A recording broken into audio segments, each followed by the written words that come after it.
Hi friends, அஸ்ஸலாமு அலைக்கும். இன்றைக்கி உங்கள் கூட ஒரு மினி விலாக் தான் ஷேர் பண்ண போகிறேன். மார்னிங் பிரேக்ஃபாஸ்ட்லேருந்து லன்ச் வரைக்கும் நான் என்னென்ன செஞ்சேன்றது தான் உங்கள் கூட ஷேர் பண்ண போகிறேன். இன்ஷா அல்லாஹ் என் வீடியோஸை வந்து சப்போர்ட் பண்ணுங்கள், லைக் பண்ணுங்கள், ஷேர் பண்ணுங்கள், என் சேனலை சப்ஸ்கிரைப் பண்ணி வச்சுக்கோங்க. ஃபர்ஸ்ட்டு வந்துட்டு நான் வந்து தக்காளி சட்னி இட்லியும் தான் செய்ய போகிறேன் பிரேக்ஃபாஸ்ட்டுக்கு. பாப்பாவுக்கு ஸ்கூலுக்கும் அதுதான் செஞ்சு கொடுத்து விட போகிறேன்.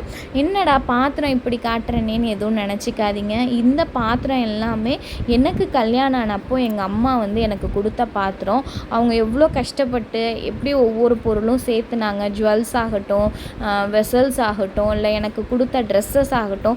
அதெல்லாம் வந்துட்டு ஈஸியாக எனக்கு தூக்கி போடுறதுக்கு வந்து மனசு வரதில்லை. எப்படின்னாலும் கொஞ்சம் ஸ்டோரேஜ் பண்ணி வச்சுப்பேன் நான்.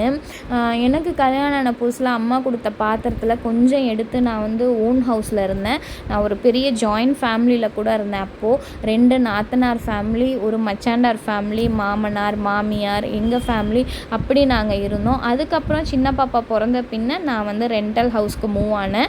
அதனால் வந்து அங்கே யூஸ் பண்ண பாத்திரத்தையே வச்சு நான் இங்கேயும் யூஸ் பண்ண ஆரம்பிச்சிட்டேன். யூடியூப்காக நான் தனியாக எந்த திங்ஸுமே வாங்க கிடையாது. இருக்கிறத வச்சு அப்படியே காட்டி நான் வீடியோ எடுத்துகிட்ருக்கேன். இப்போது வந்து ஃபஸ்ட்டு வந்து நான் தக்காளி சட்னி அரைக்கிறதுக்காக என்னென்ன செய்யணுமோ அதெல்லாம் போட்டு பேனில் ஃப்ரை பண்ணிக்கிட்டு இருந்தேன். அதுக்கப்புறம் என் ஹஸ்பண்ட் வந்து இன்பிட்வீனில் வந்து சரி நீ சட்னி செய், நான் இட்லிக்கு வந்து எல்லாம் செய்கிறேன்னு சொல்லிட்டு ஹெல்ப் பண்ணிகிட்டு இருந்தாங்க. அவங்க டிஃப்ரெண்ட்டாக ஒரு இட்லி செய்கிறேன்னு சொல்லிட்டு நான் சட்னிலாம் அரைச்ச பின்ன அந்த சட்னி வச்சு இட்லி மாவு ஊற்றி இட்லி செஞ்சாங்க. அதுவுமே நல்லா இருந்துச்சு, சாப்பிட ரொம்ப சூப்பராகவே இருந்துச்சு. எப்பயுமே அப்படி தான், நான் வந்து ரொம்ப பிஸியாக கிச்சனில் வேலை பார்த்துட்ருக்கேன், இல்லை பாப்பாங்கள்ட்ட ஏதாவது இருக்கேன் அப்படின்னா மற்ற வேலையெல்லாம் வந்து என் ஹஸ்பண்ட் எடுத்து போட்டு செய்வாங்க.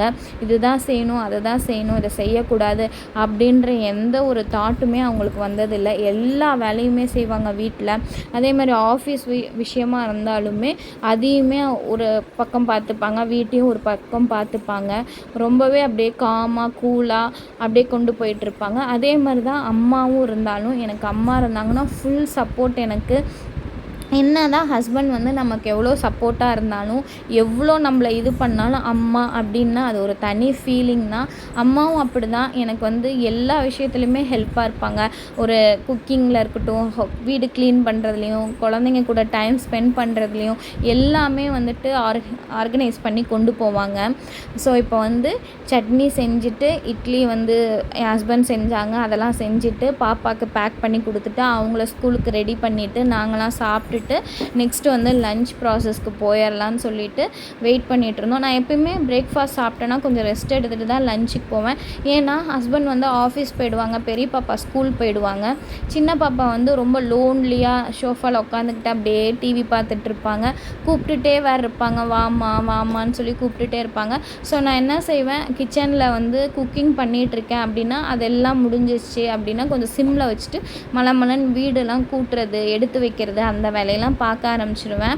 அதெல்லாம் பார்த்துட்டு குக்கிங் வேலையும் பார்த்துட்டு கொஞ்ச நேரம் வந்து அவங்க கூட டிவி பார்க்குறது, விளையாடுறது, இந்த ஏபிசிடி சொல்லி கொடுக்கறது, இந்த மாதிரி விஷயத்தெல்லாம் கொஞ்சம் டைம் ஸ்பெண்ட் பண்ணிவிட்டு அப்புறம் அவங்களுக்கு லன்ச் ஊட்டி விட்டு அவங்கள தூங்க வச்சுட்டு அப்புறம் ஹஸ்பண்ட் ஆஃபீஸ்லேருந்து வருவாங்க, அவங்களுக்கு லன்ச் போட்டு கொடுத்துட்டு நானும் அவங்க கூட உட்காந்து சாப்பிட்டுட்டு அப்புறம் 3:30 என் பெரிய பாப்பா வந்துடுவாங்க. அவங்கள எல்லாமே ஃப்ரெஷ்ஷப் ஆக்கி அவங்களுக்கு என்னென்ன பண்ணுமோ பண்ணிவிட்டு அதுக்கப்புறம் நான், எங்கள் பெரிய பாப்பா, சின்ன பாப்பா 3 பேரும் உட்காந்து படிக்கிற வேலை, ஹோம்ஒர்க்கு எல்லாம் பார்ப்போம். அப்புறம் இன் பிட்வீன் பிரேக் எடுக்கிறதுக்காக டீ, காஃபி அந்த மாதிரி குடிப்போம். இப்படியே தான் என் பொழுது வந்து டெய்லி போகும். ஆனால் ரொம்பவே சூப்பராக போகும். ஒரு சிலர் சொல்லுவாங்க, நல்லா படிச்சிருக்கீங்க, ஏன் ஜாப் போகலாம்ல, ஹோம் பிஸ்னஸ் பண்ணலாம்ல அப்படின்னு. எனக்குமே அந்த மாதிரி ஐடியா ஸ்டார்டிங்கில் நிறையாவே இருந்துச்சு. பட் என்ன இருந்தாலும் ஒவ்வொரு ஸ்டேஜில் ஒவ்வொன்று அனுபவிக்கணும். இப்போ வந்து எனக்கு பர்சனலி நான் என்ன மட்டும்தான் சொல்கிறேன். எனக்கு வந்து என் கிட்ஸ் கூட என் வீட்டில் அப்படியே காமாக அமைதியாக போகணும் அப்படின்னு நினைக்கிறேன். ஒரு பரபரப்பாக நான் பிஸ்னஸ் எடுக்கிறேன் அப்படின்னா நான் பிஸ்னஸையும் பார்க்கணும், வீட்டையும் பார்க்கணும், கிட்ஸையும் பார்க்கணும். அந்த மாதிரி போகாமல் இப்போ கொஞ்ச நாளைக்கு இப்படி காமாக போட்டோம். அதுக்கப்புறம் பாப்பாங்க கொஞ்சம் பெருசானோடனே ஒரு பிஸ்னஸ் எடுத்து பண்ணிக்கலாம் அப்படின்னு சொல்லிட்டு அப்படியே கொண்டு போயிட்டுருக்கேன். மதியம் லன்ச் பார்த்திங்கன்னா சிக்கன் சால்னா, சிக்கன் 65, முட்டைக்கோஸ் பொரியல், சோறு. இதுதான் நான் லஞ்சுக்கு செஞ்சேன். உங்களுக்கு என் வீடியோஸ் பிடிச்சிருந்தால் லைக் பண்ணுங்கள், ஷேர் பண்ணுங்கள், மறக்காமல் சப்ஸ்கிரைப் பண்ணுங்கள்.